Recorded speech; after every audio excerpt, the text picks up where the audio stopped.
D'après les études scientifiques publiées jusqu'ici, le virus... Que la courbe épidémique s'aplanit. Dans la bouche du personnel médical, c'est le même discours. Pardon. Excusez-moi. ...serait extrêmement contagieuse. Il s'agirait bel et bien d'un super virus. Ce virus se transmet par les voies respiratoires.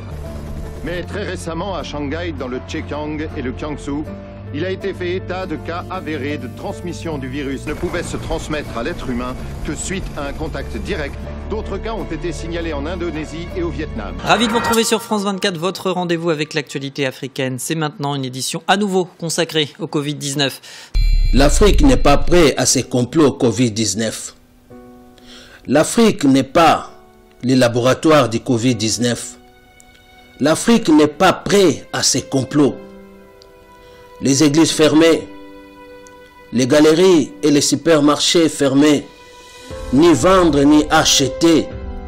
Les circulations routières sont vides, les rues vides, plus de personnes. Les hôpitaux débordés, les médecins au bout de leurs forces. Milliers de morts à l'intervalle de 24 heures. Les survivants confinés. Coronavirus, un complot humanitaire. Que dirais-je à mon peuple africain, victime d'un complot des cobayes obligatoires d'un vaccin mortel Covid-19 au vide d'exterminer toute une population? Oh Seigneur, l'Afrique, mon continent, n'est pas prêt sur ces complots mortels coronavirus. Un beau continent tu as donné aux Africains qui égorgent toutes sortes de minéraux du monde, affaiblis par le système impérialisme, pillés de ses ressources et passés pour un continent le plus pauvre du monde. Les présidents et ministres africains ainsi que leurs familles, en cas de maladie, se soignent à l'étranger et décèdent aux hôpitaux étrangers, théorisés, impuissants de faire face à ce système impérialisme qui leur empêche d'agir en faveur de leur peuple. Faire cette étude en Afrique où il n'y a pas de masque, pas de traitement, pas de réanimation, un peu comme c'est fait d'ailleurs pour certaines études dans le sida, où chez les prostituées on essaye des choses. Alors vous avez raison. Pas de l'eau, pas d'électricité, pas de masques, pas de gel désinfectant, pas de médicaments, pas de lits d'hôpitaux, pas de matériel respiratoire, pas d'hôpitaux nécessaires face à ces complots mortels en Afrique. L'ennemi de l'Afrique, mon plus beau continent, envisage à tout prix d'exterminer mon peuple par la pandémie Covid-19. D'ailleurs, on est en train de réfléchir en parallèle à une étude en Afrique, justement, pour faire ce même type d'approche avec le BCG, un placebo. Je pense qu'il y a un appel d'offres qui est sorti, il va sortir.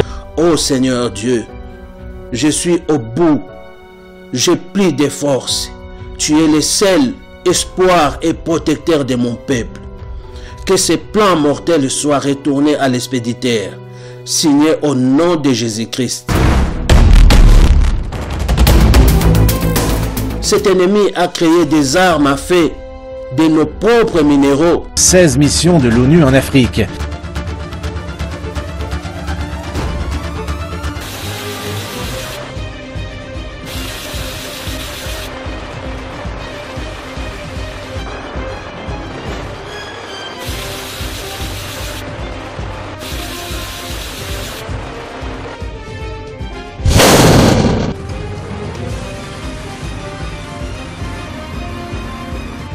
Mais je n'ai pas d'arme à feu à combattre son système qui pille et qui extermine jour et nuit mes frères et sœurs en Afrique.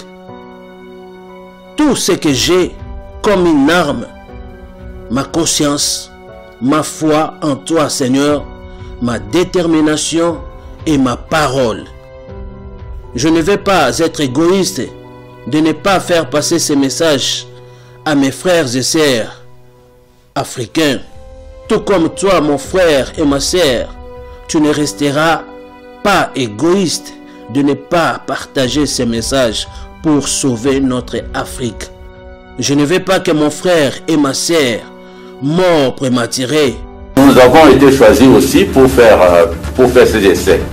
Donc le vaccin sera produit soit au Canada, soit aux États-Unis, soit en Chine. Nous sommes candidats pour faire les essais ici. J'ai l'obligation de crier et alerter mon peuple africain en disant: faites passer les messages, ne prenez jamais ces vaccins, sauvons l'Afrique. C'est le Kobika, votre frère.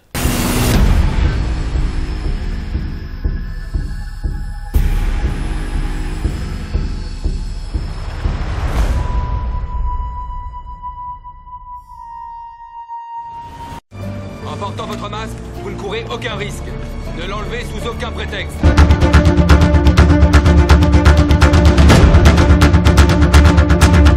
Voilà, retournez chez vous tout de suite. Envoyez les patients ailleurs, faut fermer l'urgence. En tant que président, je n'ai pas été capable de protéger la santé des habitants de notre beau pays. Je tiens à adresser mes plus sincères condoléances à toutes les familles qui aujourd'hui ont perdu un être cher. Je partage leur douleur.